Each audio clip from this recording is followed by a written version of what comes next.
welcome to my vlog, and please subscribe and click the like button below. Tonight we're gonna read a book, and the title of the book is A Boy Wants a Dinosaur. A Boy Wants a Dinosaur. Hiawyn Oram, Satoshi Kitamura. Ben had a dog. Alice had 2 snails. Alex wanted a dinosaur. He lay on his bed and cried, "But I want a dinosaur," he sobbed, until his grandfather put down his saxophone, put on his hat and coat, and said, "A boy wants a dinosaur this much. A boy should have a dinosaur."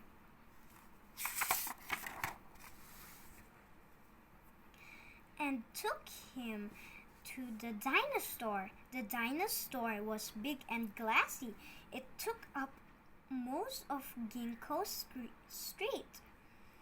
For someone who wanted a dinosaur, it was certainly the place to be.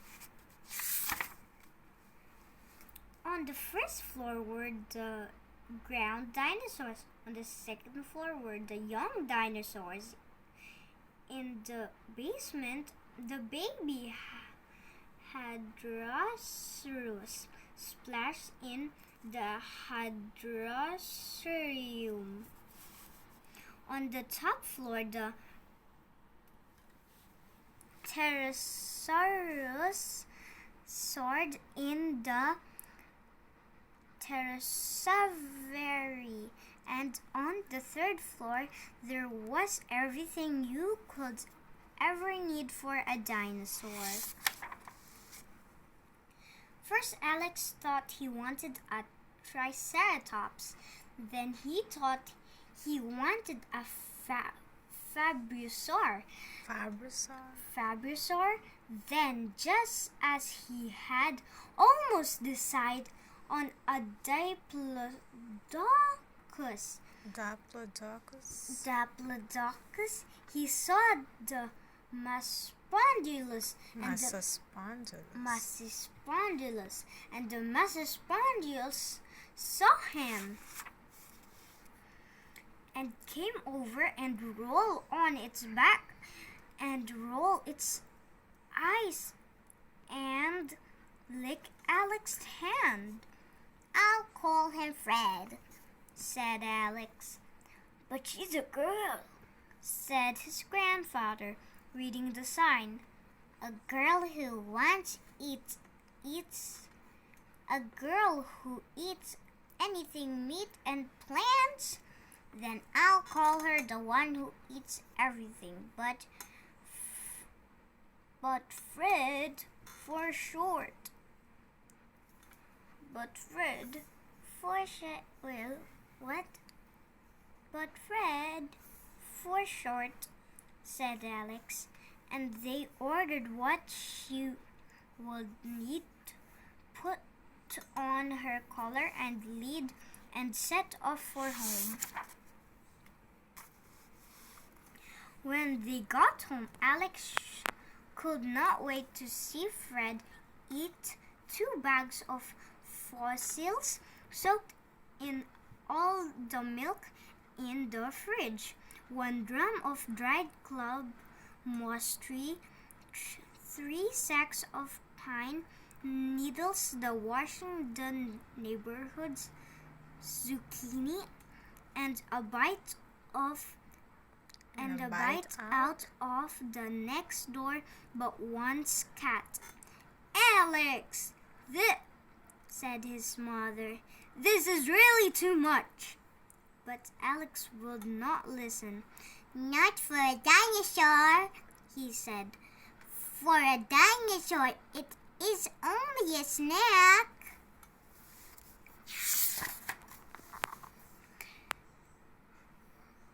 And he dashed upstairs, ran and steaming hot bath, added some instant marsh powder, and put Fred in for a good long soak. "Alex," called his father, coming from work, "a marsh in the house is quite unhealthy." "Not for a dinosaur," Alex replied crossly. For a dinosaur, it is perfectly natural."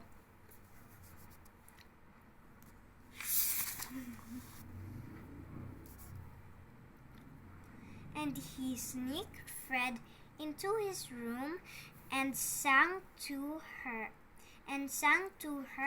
in Masopondylus until he fell asleep, and did not notice that she couldn't settle and chewed everything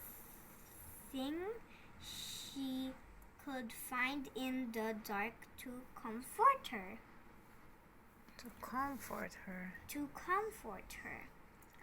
When Alex's mother came in the morning, she threw her hands in the air and sat on the bed stump and wailed and cried.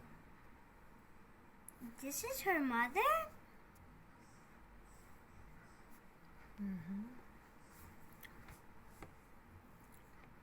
"But it's terrible," she wailed.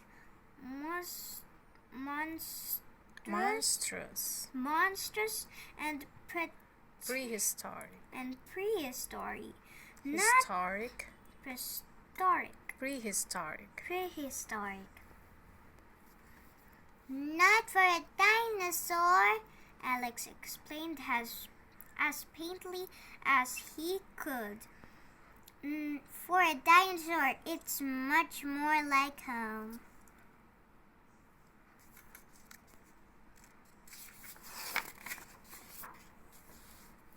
And he dressed and put on Fred's collar and set off for school. On the way, Fred spotted a truck turning a corner and bounced into the road and lashed out. The truck driver was furious. Do you mind?" he yelled. "This is my company's best truck." "Not to my dinosaur," Alex yelled back, losing his temper. "To my dinosaur, it's probably a Tyrannosaurus Rex."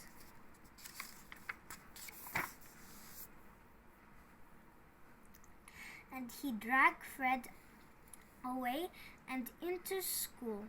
Alex's friends were very excited about having a dinosaur in Pet's Corner, but Miss Jenkins was not so sure. "A classroom is a place for sitting still, for listening and learning with no distractions," she said.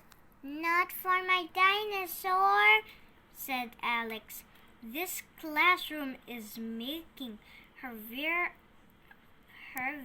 feel very, very sick."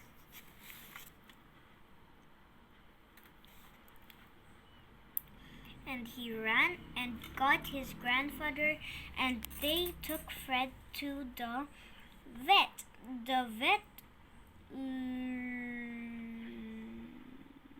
looked at Fred's tongue and listened to her heart and shone a light into her eyes.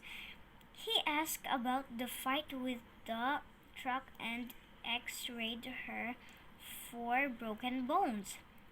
"Well," asked Alex, "what is it? What's the matter with her?" "Nothing that a nice long walk in the country won't cure," said the vet.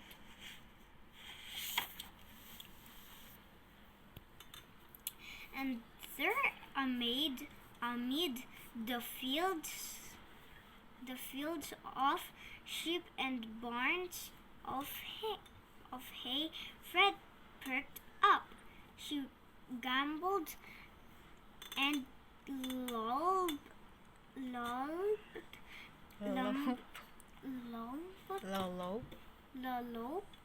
lumbered and strode, and would not stop until they reached the other side of a thick pine forest. I think this one is the thick pine forest, guys. No, not yet. No, I think it's not. That's the thick brown forest. That's the one. Running after her, Alex saw why stretching all around them was a crusty old swamp edged by giant club moss trees. Fred reared up and ran for it. "Now, Fred!" yelled Alex. "This is going too far." "This is going too far." "Not for a dinosaur!" shouted Alex' grandfather, and with a bubbling under shout.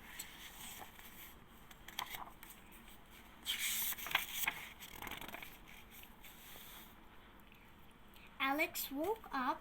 For a while he lay in his unchewed bed under his unchewed bedclothes and thought about his dreams of a dinosaur. Then he called his grandfather. "Yup," said his grandfather. "When we get a pet, I think we should get a rabbit." When we get a pet, I think we should get a rabbit, said his grandfather. "Exactly," said Alex. "And we won't call her Fred either." No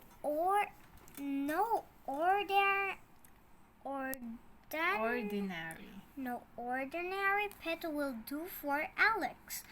But when Alex brings Fred a pet, Masopondylus home from the Dinosaur, he gets a whole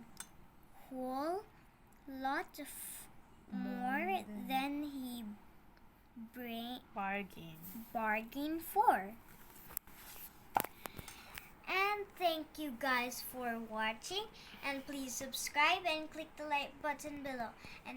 And if you enjoyed, once again, please subscribe and click the like button below. And see you next time. Bye.